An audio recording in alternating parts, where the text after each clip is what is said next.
The Centurion Project. Written by the 8th Day of Night. Chapter 26. The Royal Canterlot Wedding, Section 1, Part 1. Journal Entry. Day 1310. Sewing's a really good skill to learn, but man does it get rough when you don't have the tools you need. You'd figure that claw swords would have remained untouched, but the savages who typically roll through old towns raised most of them, and the cloth is all ruined, either soiled or burned. I'm just lucky that some of the thread and needles survived. My food will last 2 more days, and it looks like rain, so water should be good. So, these next couple of days, I'm on a clothing hunt, because wearing a chopped-up re-sewn wedding dress for pants is one of the single worst experiences I have had in months. I just wish my old pants hadn't gotten soaked with oil. That was a fire in the making. Eliza's jaw stretched wide and yawned as he trudged through the hallways on his 3rd attempt to find his room. It was rare that he got so tired that his vision blurred, but after the 3 days of no sleep he had, he welcomed even the shortest of naps. Night terrors be damned. The winter had been, as promised, a hard one, filled with every type of training imaginable, as the guard forces were brought up to snuff for the royal wedding. Each day started 2 hours early, a time Elias already spent training, but now it was in groups, with brutal sparring sessions followed by intense physical workouts. He could spend the rest of his life counting, but he knew he would never begin to reach the number of push-ups and sit-ups he had done, and that wasn't counting the laps of the city they had been forced to run. With all the exercise, Elias found that he had no need for winter clothes, as he was reduced to a puddle of sweat after each brutal exercise. Unlike many of his fellow guards, however, Elias didn't complain, and he never quit. Each exercise was met with his usual stubbornness, the avoidance of failure. As a result of his hard work, the cafeteria had begun giving him double portions to keep up his ravenous metabolism. When that wasn't enough, Bookbinder had to go out of her pocket. She refused to let Elias cash in his paychecks for additional food, citing that he needed to save money for his future. And she bought a portable stove and refrigerator, along with a well-stocked pantry worth of food that kept Elias's weight up. He was easily eating 5 full meals a day, and even then, Elias often felt hungry as his frame grew more muscular. He had started receiving odd looks from many of the guards, mostly the mares, but some of the stallions as well. He couldn't place the emotion in their eyes, and so he ignored it. Besides the physical punishment, Elias felt that he had made social improvements as well. He and Bookbinder had taken a step back together, sitting down to formally discuss how to move forward with the trial of parenthood. He had made her promise not to try to force him into anything that would make him uncomfortable, while also pushing them back to step in process. In exchange, he would never try to push them away. The measure had brought breathing room for Elias, and he felt freedom around the pair of ponies, rather than had a need to constantly remain on guard to ensure that he wasn't becoming soft. He, Luna, and Nightshade had gotten closer as well, with the 3 sharing the occasional card games as the pair of ponies introduced him to the world of betting. He quickly learned not to accept any bets, as the pair used non-currency exchanges to force him into awkward situations, to further his pony culture education, as Luna put it. One bet was about whether or not Saucy would wear socks in public on a particularly cold day. Elias had bet the long odds that she would, and it bit him in the ass when both Luna and Nightshade benched against him. Nightshade's payment had been simple. She had enlisted a promise to help in her future as she tried to win her stallion.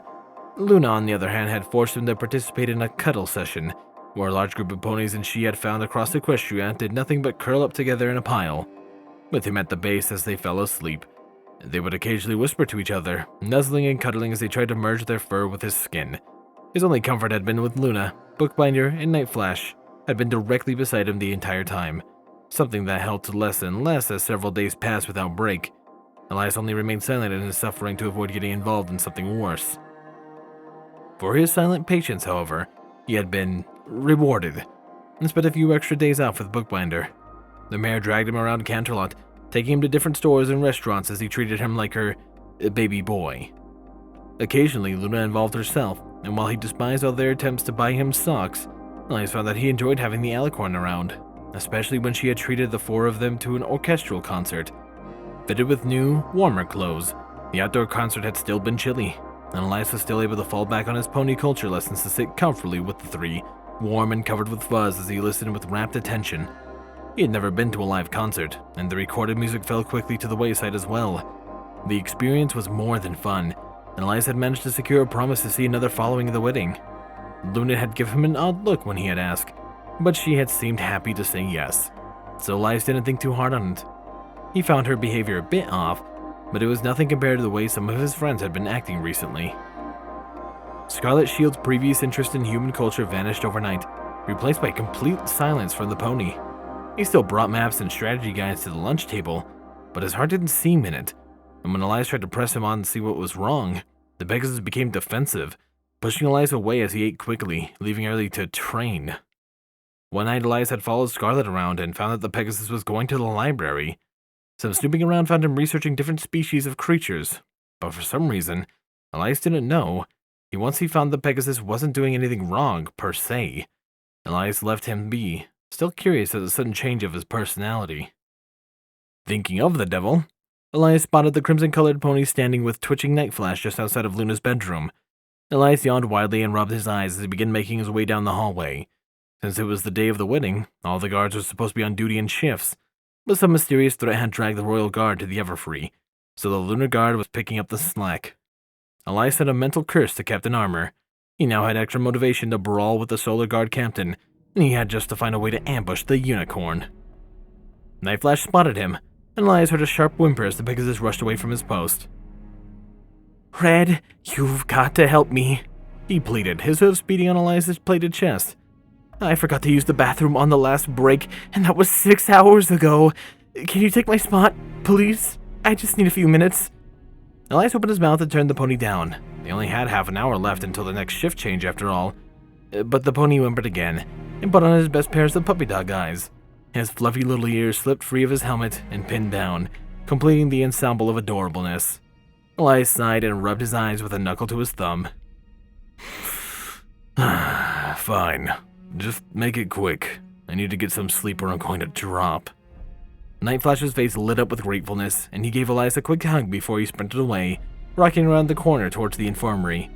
Elias started and shook his head, wondering if Scalpel would actually let Night Flash use his personal restroom. Elias drew a peel from his weighted-down shield. With the high alert status the wedding brought, he was wearing all of his sheaths, and with each one carrying his full capacity of Pila. His scutum held 4, while 2 other were strapped to his back in a sheath that Anyon made. They had only worked together on Elias's smithing skills one more time after hearthwarming. Neither had the free time to fit anything else in. While Elias and the rest of the guard was busy training, Anyon was busy crafting hundreds of new weapons and pieces of armor to meet the demand of the small influx of new trainees. When Elias had commented at the outpouring of work, it seemed to be more than a demand. Anyon had waved him off, giving that it was some secret project the princess had commissioned.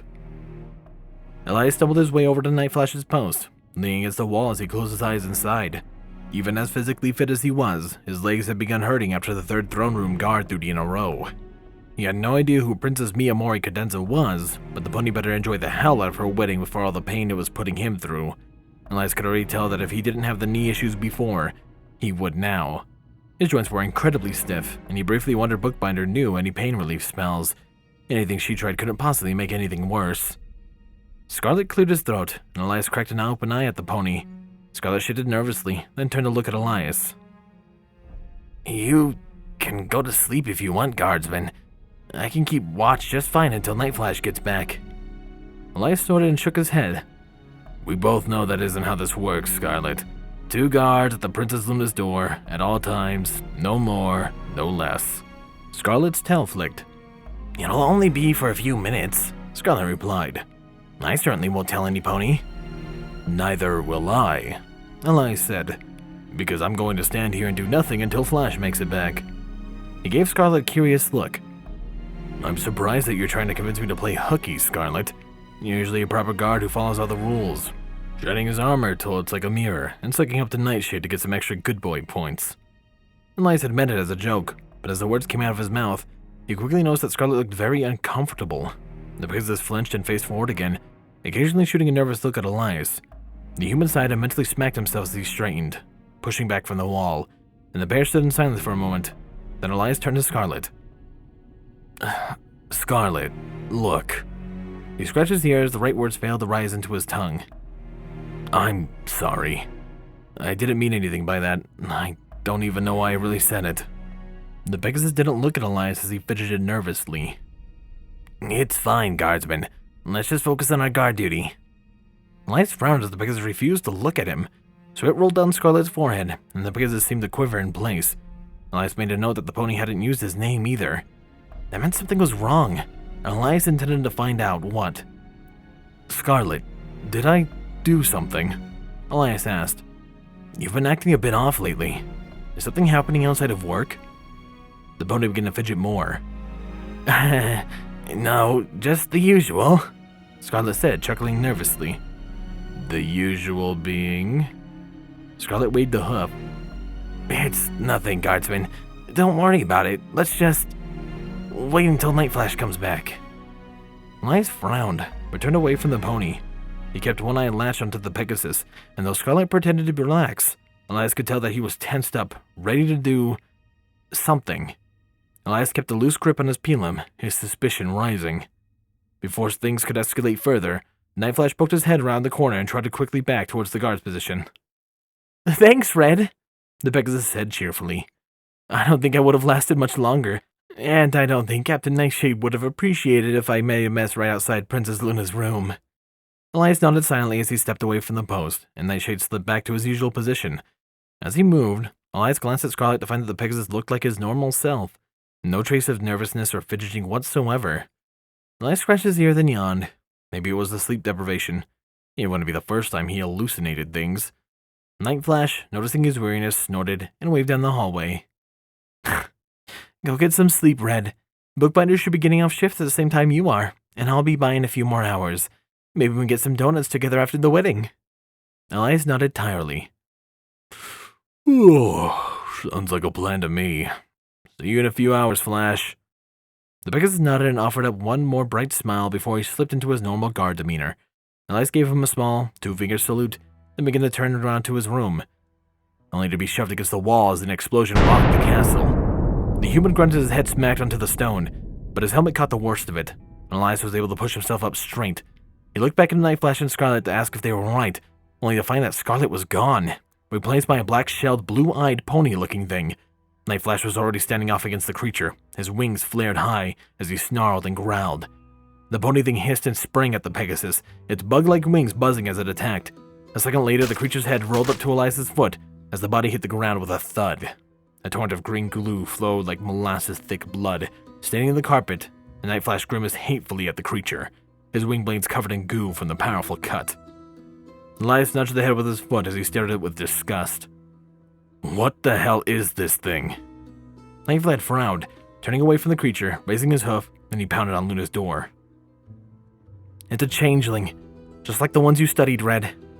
Elias stopped around the changeling's head as he scanned each side of the corridor.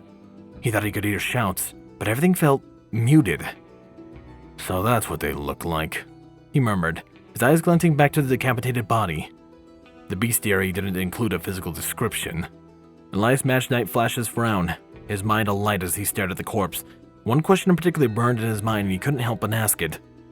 So, where's Scarlet? Night Flash's frown deepened. I don't know, but we need to find out what's going on. He banged on Luna's door again. I thought Princess Luna was a light sleeper, but apparently that rumor isn't true. Elias raised a fist and slammed the door at the same time as Flash. Princess, he called. There's something going on out here and we need you. There was no response, and despite pounding as hard as he could, he felt like his knocks were soft. Elias pressed his ear to the door and motioned for the Pegasus to bang it again. The Pegasus did so, and Elias quickly noticed that the sound was being choked off. Elias tried the handle and found the door locked, something that never happened. Luna always kept the door unlocked so that if anyone needed to get in, they could get in any time of night. The doorway had a series of spells that could tell her of unwanted intruders, and in worst case, if the guards were outside dead, the fact that the door was locked was a serious issue, one Elias needed to remedy. Move back, Elias said as he took a step away from the door. The human braced his shield against his shoulder, and then, touching his heels to the wall opposite of the door, he charged at it. The doorframe crunched under his momentum, and the door slammed into the wall as Elias staggered into Luna's room, quickly catching his balance. 3 changelings surrounded Luna, pinning her to the wall above her bed in a disgusting green goo. The window opposite of her bed was gleaming pieces. The sunlight drifted lazily through the flowing purple curtains. There was no sound in the room, and the changelings were so focused on the target they didn't notice the shift in light, nor the human behind them. Elias rushed the 2 on the right, while Night Flash leaped to the one on the left. Appealing toward the skull of the first changeling, Elias' shield crunched against the nose of the second. The bug's mouth opened in a hiss, and a hoof swung at Elias' chest, but he swatted away as he unsheathed his gladius in a wide swing. The changeling took a step back and reached up to trample Elias. Its last mistake, as Feather opened a wide hole in the creature's belly, and it stared at him in shock as it fell over in a fit of convulsions. It died as Elias began to cut away the goo that suspended Luna, with Night Flash joining him silently at the moment later. With the death of the spellcasters, the unnatural silence in the room vanished. Elias worked as quickly as he could to cut Luna free from her slimy prison. Though it took him a bit of work to cut through the strange substance, Elias and Night Flash managed to guide Luna down from the wall within minutes. Elias scooped up a pillow, then tore off its pillowcase as he cleaned the alicorn's horn of goo. She smiled gratefully at him. "Thank you, Guardsman Bright, Guards Pony Flash," she said as she looked at the rapidly cooling bodies with disgust. "These vile creatures attacked me while I slept, and I am most glad to be rid of them." She spat on the leftmost changeling, then straightened and looked at Elias. "What is the situation, Guardsman? Is this an isolated attempt on my life?" Elias looked at Night Flash, and when the Pegasus had no answer, he shrugged. "We don't know, Princess. We felt an explosion, and then Scarlet turned into a changeling. We were trying to wake you up when I realized the sound was being dampened." He motioned towards the destroyed door, which was hanging loosely on its hinges. "When I found your door locked, I broke it in, and then you know the rest." Luna nodded and frowned, motioning for the pair to follow her into the hallway. "I know not what has emboldened these would-be assassins, but rest assured, we shall get to the bottom of this." As soon as Luna stepped into the hallway, a pair of changelings attacked the princess. Instead of defending herself like Elias expected, Luna simply shrieked and fell back, with both of the changelings landing firmly on top of her. Elias had Night Flash leapt into action. Elias grabbed one by the neck, exposing its throat so that Night Flash could cut it open. The second changeling hissed at them and jumped away from Luna, trying to run away from the pair of guards. It didn't get far before Pelium tore through its foreleg. The creature let out a cry of pain as it collapsed on the floor, clawing at the long spear embedded in its body. As Night Flash helped Luna up, Elias stepped up to the wailing changeling. The creature stared at Elias with fear in its blue eyes as he approached, scrambling at the carpet to find its footing. Feather tore a small hole through the base of its skull, and the creature stopped moving. "I think it's safe to say this isn't isolated," Elias said, tearing his Pelum free. Elias wiped Feather off his tunic, and slid the blade back into its sheath. He ripped the Pelum free of the changelings next, stopping for a moment to inspect the head for any damage. Night Flash scooted into the hall, his wing blade still at the ready, while he kept an eye down at the corridor. Luna rubbed at her chest fluff, trying to remove some of the goo that was sticking to her fur, to no avail. As she waved her hoof in disgust, she nodded. "I concur," she said. "We must locate Captain Nightshade and organize my forces to repel this nuisance." She snorted as she looked at the bodies decorating the corridor. "I doubt the changelings have assembled in any greater number. Likely this is a minor incursion by one of the queens to inspire fear in us. No more." Night Flash chuckled nervously as he stared at the window. Princess, I think this is a bit bigger than a minor incursion." Elias sheathed the Pelum and walked into the stand beside Night Flash, his eyebrows raising as he saw the Pegasus was staring at. Luna quickly followed suit, and her jaw dropped. "By the keepers," she said softly. There we go. I plan on releasing 2 episodes of TCP this week. I really don't want to leave it on this type of cliffhanger, because the next chapter is a lot of action, and this was really the only place to stop it on a cliffhanger. But I hope you guys are excited. What I am excited for are to thank my wonderful donators. Thank you my Tier 1 Patreons, Chase the Master, Squall Windfeather, Starlight Blaze, Dine Tiny Equine, Rainflicker, Dreamless Portal, and Stu Hex. My Tier 2 Patreons, Captain Blue Shadow, Sword Brethren Mordred, Solus, HKH4 aka Texture, and the Animated Ghost. And of course a large thank you to Silent Titan. I appreciate you guys' support so much and it means a ton to me. If you want other ways to support, well, your viewership is more than enough. However, leaving a like, comment, and of course subscribing does help the channel a lot in the algorithm and makes me happy. Anyways, this has been Firehearth. Have a wonderful day.